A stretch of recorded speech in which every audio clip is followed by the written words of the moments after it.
فؤاد يوسف عثمان waxaan ahay musharax maxay golaha wakiilada u sharaxnaa calaamadeeduna kaloonahay hawl adag baynu soo galay doorasho la soo galay tirin baa la soo galay aakhirkiina waxay ku soo ururtay xarumaha degmooyinka iyo xarunta gobolka ayay ku soo ururtay wax aanu markii hore ka tabaabusheysanaynay waxay ahayd inaan dad keeno iyo in codkayaga goobaha maxay ahayd uu noo sugnaado laakiin waxa dhacay waxaananu ku fikirin taasi oo ah in garabsaar ay yeeshaan dad maxay ahayd xisbiyada ku jira iyo dad maxay ahayd komishanka ku jira kuwaas oo qaab haybeysan isku abaabushay isuna urursaday shalay aroortii waxaan doonay xogta degmada Baki waxa la ii soo sheegay inaan halka ka helay 390 cod shalay toole markay 3 galabnimo ahayd ayaa waxay soo gaadhay warqadaas oo ka soo baxday xafiiska degmada Baki ee komishanka oo ay ku qoran tahay totalka Fuaad 250 cod 250 cod ma dhanna xataa codka ka soo baxay degmada Cali Xayd xilligii baan bilaabay inaan xaqiiqada raadiyo nimankii komishanka ee degmada nin kasta oo telefoonka iga qabtan arinta kala hadlay markii daba telefoonkiiba qaban waayay telefoonada xidheen anagu dacwad baan diyaarinay dacwadii aanu diyaarinay waxaan idhi Baki baanu idinku nimanaynaa dacwadeedana waan idin soo gudbisanaynaa waxay nagu yiraahdeen sanaaduuqdii baan soo rarnay waan soo baxaynaa xarunta nagu suga maxay idin komishanka ee gobolka nagu suga halkii baanu ku sugnay way yimaadeen dacwadii fartaan ka saarnay waxaan idhi meeshan waxba qaldan ma taayin error baa dhacay ma garanayna waxaan idhi hal la sugo daatada halka ku jirta way qaldan tahay arintii waxa ka soo istaagay gudoomiyihii degmada ayaa ka soo istaagay goobta maxaad uga dacwoon weydeen buuye war goobta warqadihii baanu haynaa oo halkan iyagoo software aanu ku hayno maxay mobilka waan tusnay waxaanu ku nidhi halkan qalad kama dhicin laakiin markii wadarta tirooyinka la isku geynaya goobaha ayuu qalad dhacay inaad ugu tala gasheen iyo inaydaan ugu tala gelin ma garanayno laakiin waxaan rabnaa xaqiiqadii inaan ogaano waxa loo yeeray komishanka maxay ahayd oo markaa nala socday ninka gobolka uu jooga maxay ahayd xisbiga kulmiye waxaan u yeernay oo loo yeeray isagana ninka maxay ahayd gobolka uu jooga komishanka intayadii waxa la isla gartay oo maxay ahayd ay nagu adkeeyeen warqadihii idinku keena warqadaha keena ay nalahaayeen iyagu way hayeen ta degmaduna way haysay ta gobolkuna way haysay waanu hawl galay xalay warqadihii baan doonay inankii xisbiga goobta u joogay degmada ayaanu soo helnay si wanaag warqadihii oo dhan haya warqadihii baan soo qaadnay xaruntii komishanka ku soo noqonay xalay maxay kooyitoonadii bay nagu gaadhay in warqadihii la soo saaro oo degmadu ay soo saarto warqadihii baa la soo saaray waa la isku eegay waa la hubiyay dabadeedna waxa la ogaaday halka qaladku uu ka dhacay ama ha noqoto mid intentional oo loogu tala galay ama aan noqoto mid maxay ahayd error dhacay laakiin marka dambe ay soo bixi doontaa xaqiiqadu waxay ahayd 135 cod goobta Cali Xayd 119 oo ah marka goobta labaad ayaa codkii uu ka helay Fuaad Yuusuf Cusmaan waxa loogu bedelay oo loogu riday ninka Fuaad la yiraahdo ee tooshka watay ayaa loogu riday warqadii qaldanayd bay soo saareen dabarka waxay kaga qoreen warqada tiradeedu way qaldan tahay waxa halka joogay ninka komishanka degmada Baki waxa joogay gudoomiyaha gobolka xisbiga kulmiye ninka Cabdulqaadir oo jar la yiraahdo waxa joogay gudoomiyaha gobolka ee komishanka ayaa joogay waxa joogay inankii goobta maxay hayday inankii joogay xarunta degmada Baki ee komishanka xisbiga kulmiye u joogay oo warqadihii oo dhan gacanta ku hayay waxay yiraahdeen arintani waa sax waxa kale oo halka goobjoog ka ahaa aniga oo musharaxa iyo musharax Fuaad oo isaguna maxay ahayd ninka codku uu qaldamay uu yahay waa nin maxay ahayd aadaab leh wax hadala muu oran xaqiiqadii markuu arkay isagu iska aamusay telefoonku ku hadlayay oo uu dirayay dabadeed waxay yiraahdeen waxaan u wada tagaynaa komishaneerka waa ninka gobolka u jooga komishanka dhexe u matalaya ninkii baa lagu yiri waan wada tagaynaa dhamaanteen inagoo wada dhan wixii baa la saxayaa meeshii markaan gelaynay booliskii waxay sii daayeen ninkii maxay ahayd komishaneerka degmada Baki komishaneerka gobolka iyo ninkii gudoomiyaha xisbiga ahaa kulmiye ayay sii daayeen labadeedii musharaxna banaanka lagu reebay gudaha la galay muddaala laga maqnaa war meesha noo sii daaya waxa la isleeyahay goobjoogan ka noqonnaa nidhi waa laga diiday iyagina may odhan soo daaya warkii waxaan ku helay markii dambe in ninka gudoomiyaha xisbiga ee kulmiye uu ku yidhi ninka maxay hayday komishaneerka ah qaladku wuxuu ka dhacay goobta codaynta ayuu ka dhacay waxay gacanta ku sideen marka ay u tagayeen warqadii ka soo baxday goobtii codka uu ka dhaco Cali Xaydh oo afka ka xidhan oo siilira si xaqiiqada gunteeda loo taabto komishaneerka waxa lagu yiri warqada fur ma furayo buu yiri ma furayo ayuu yiri waayo informationka la siiyay baa qaldanaa waxa lagu yiri dacwadu waa inay ka soo bilaabato goobtana dacwadi kama jirin nuqulkii oo sax ah ayaa soo gudbay markii la joogay degmada Baki ayuu qalad ku dhacay ku talagalna way ahayd halka markay marayso waxaan ilaa komishaneerkan u baahanahay inaan arko waad arki baa laygu yiri la iima soo saarin waxa igu gaadhay xalay toole 2 iyo barkii bay igu gaadhay suldaanku albaabka kale uu joogay waa la diiday inuu soo galo waxa dhacay markii lagu dhawaaqay golaha deegaanka Boorama ayuu soo baxay komishaneerkii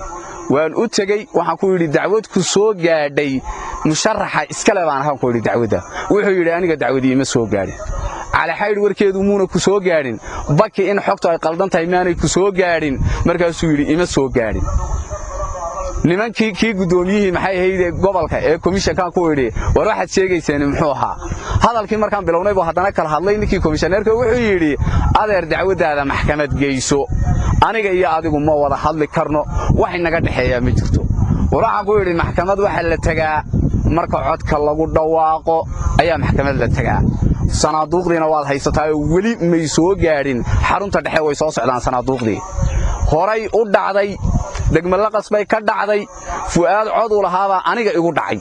waa la qaaday oo waa laga howlgalay oo waa laga saaray oo sanduuqii baa la furay oo waxa lagu celiyay fuaadkii lahaa maxaa aniga xoolahaygii sidaa loogu galay aakhirkii intuu iga dhaqaaqay buu yiri adeer waxa laale waxaan ku hayaa ma jirto ayuu afbuuxay yiri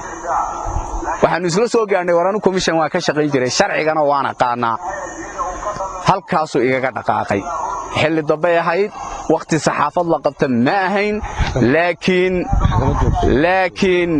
waxa halkaa ka cadaatay in ninka gudoomiyaha degmada ee komishanka Baki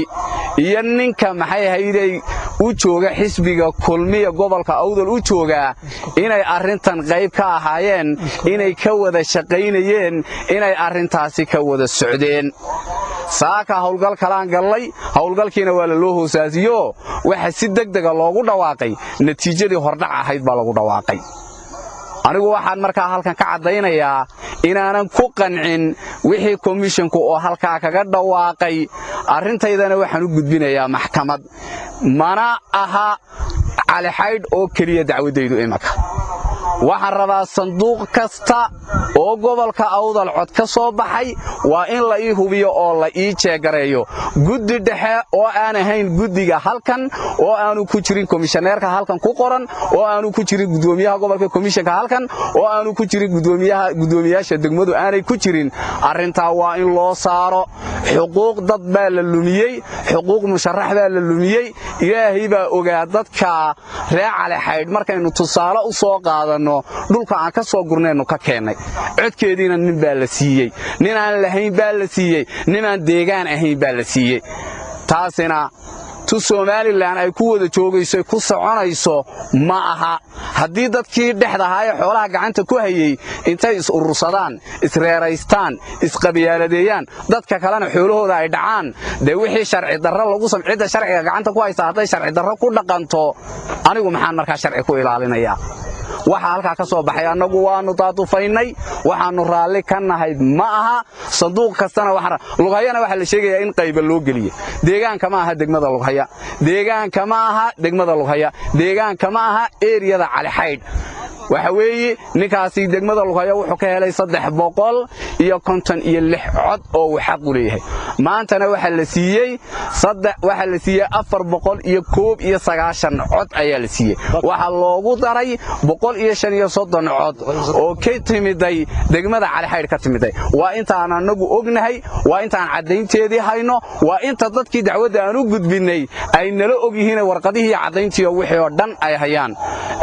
kiiska iyaga anagu maxkamad baan u gudbinaynaa dacwad baananu halka ka furannay doodaasina way soconaysaa dadka iyo shacabkiina soo doortay ee aanu u sharaxnayna waxaan u sheegaynaa war waad codayseen oo waad jawaabteen laakiin cidii aynu aaminay ee commission ahayd ee xisbi ahayd ayaa arintaasi ku xadgudbay iyaga ayaa meel ka dhac sameeyay iyaga ayaa xoolaheennii qaatay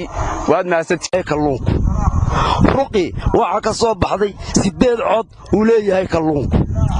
codadka marka la isku geeyo degmada Baki waxa leh Fuaad Yuusuf Cismaan oo calaamadiisuna tahay kalluun aniga xaqiijinaya oo og waxa lagu qoray codkii Cali Xaydhna waa nin aan deegaan u ahayn oo naan arag oo naan maqal oo ka ololayn oo gob degmada Baki meeluu isa soo taagay ma jirin dadkii aan guraynay ee kharashaynay ee baabuurta u kiraynayna waa ka lagu bedelay commissionku degmada Baki iyo kaboor halkan isku yimid xaruntan waa kuwa ka shaqeeyay 3 nin baana sababta leh commissionka degmada Baki oo la hayb ah ninka uu codka u doonayo ee tooshka sita iyo ninkan xusbiga uga wakiilka ah gobolka xusbiga kulmiye oo isagana la yeeshay gacansaar 3 nin ayaa halkaa ku heshiiyay inay codadka kala bedelaan dacwadii loo goodiyay iyo codkii aan gaarsiinayna dhagahay ka furaysteen waxaanu leenahay hadday cadaaladda Soomaaliland oo dhan sidaa tahayna waa la fulini haddii ayna ahayn xukuumadda jirta iyo maxkamadda dalka waxaanu leenahay sharafta leh cadaalad ha u samayso hal la sameeyo guddi kale oo xaqiiqo raadina oo gobolka iyo degmadu midna ka mid ahayn waxaan ku raadaa intiina daawanayso oo dhan waan salaamayaa baada salaan waa idinka malqaaya inankii musharaxaha iyo garaadkiiba sida maxaan ku raadaa ay u warbixiyeen waa dadkii wax ogaa weey marka cadaaladuna dadkay wada deeqdaa haddii ninkii maxaan ku raadaa waxaasoo dhiba galay ee dadkiisii buuraha ka soo guray intaasoo gaari kireeyay ee intaasoo dada maxaan ku raadaa meel walba ka dhacay buur walba ka dhacay wixiisii aayar ku kala loogu bedelayo de waxba ma jiraan bay noqonaysaa marka waxay noqonaysaa cadaaladii ma jirto waxay noqonaysaa nin waliba de sidii uu doono inuu u dhaqaaqo marka waa dhan yahay warkaasi waa inta la idin sheegay cadaaladu dadkay wada deeqdaa waxaan jecel lahay dad aan ahayn dadka gobolka mid kale waxaan anu hadda aan ogaaday anu odayaasha boorame oo amba dadkan kamida reerkan waxaan ogaaday inay dadkan badidoodu family isku wada yihiin ragan codka bedelo dhan inay isku wada reer yihiin taasina waa waxyaalka keena corruptionka had iyo jeer qaraabinta iyo maxaan ku ilaahay waacadka nin alla ka baqayni de waxa weey waka maxaan ku wuxuu doon sameyn karaa marka cadaaladu dadkay wada deeqdaa waxaan leenahay arrinka isaga waa in la noo baaraa sanad horta warku waa inta la sheegay maxkamadoodana waan eegi doonaa halkan cadaaladu ma taalo maxkamadoodana waan eegi doonaa ilaahay hadduu ka dhigo oo waa sidaa la sheegay nin baa yidhi adu waxnamaad yeelina ninka adari kaa soo hagaa waxna yeelay sheekh reer Gabiley ayo Sheekh Umar Basiiri loo dhan jiray ayaa maaragtay waarin adeerka geela ma bixiyo sakada ma bixiyo adna adiga kitaabkiisa sakada adari ku akhriyaa la yiri Sheekh Umar Basiiri baa loo dhan jiro ninka Abib Cirra la yiraahdo bay xigta ahaayeen wuxuu yidhi waar marunba waxaad ii sheegaysaa sakada shira ma bixiyaha kitaabkii buu laabay yidhi waa ka la soo hagay baabuur ma jirin yimiday jufa shiraw geela keen sakadiisii u buuri kolkii geeli loo tiriyay wuxuu yidhi geel keen laguma hele ama waa aabbaha baa looga hadhaa ama eebaa lagu helaa ama inan baa laga qaataa geel laguma hele buu yidhi murjinu situu ku darbadu ku dhiftaa la yidhi odaygii baa yidhi adu waxna maad yeeline ninka adari kaa soo hagay baa waxna yeelay iminka wartan cadaaladdeedu ma soo dhowee kii yidhi duuduub baan ku qaadannay ku adeeruu yahay baa habeenkii yidhaaha salaadiinta oo otowa joogaa habeenkii yidhaaha salaadiinta beenaalayaasha adeerkii baa yidhi duuduub baan ku qaadanay annagoo madaxweynaha hor joogna 15 sano waxaan hor joognay iyuu adeerkii yidhi duuduub baan ku qaadamo madaxnimaan siisanaya horta cishadaasaan dhimannay anuu inanka musharaxee inanka loo dulmiyey waxba ka sheegi maayo dee niman la yidhi ma garanaysaa miisaan baad tihiin iyaa meesha joogay wuxuu yidhi magaalada booraba ayaa nin boolisaa joogi jiray nin gabayaayahoo bedel la odhan jiray ayuu jaad ka qabtay wuxuu yidhi haddii damacuurka kaa galo wuxuu yidhi baabuurra dafaa dushaada mara miskiin daayacoo dameer wata iyo nin kula degay maa la diirtaa buu yidhi dadka cod kaa bixiyey kulka cadceeddu waa 45 buu ku marayaa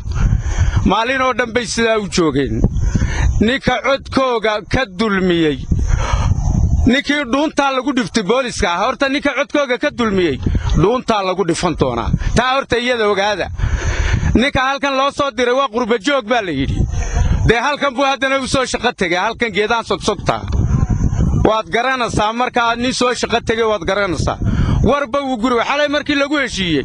ka degmada iyo maaragtaa kii goobta joogay iyo kolkay wada heshiiyeen waan ka imid anuu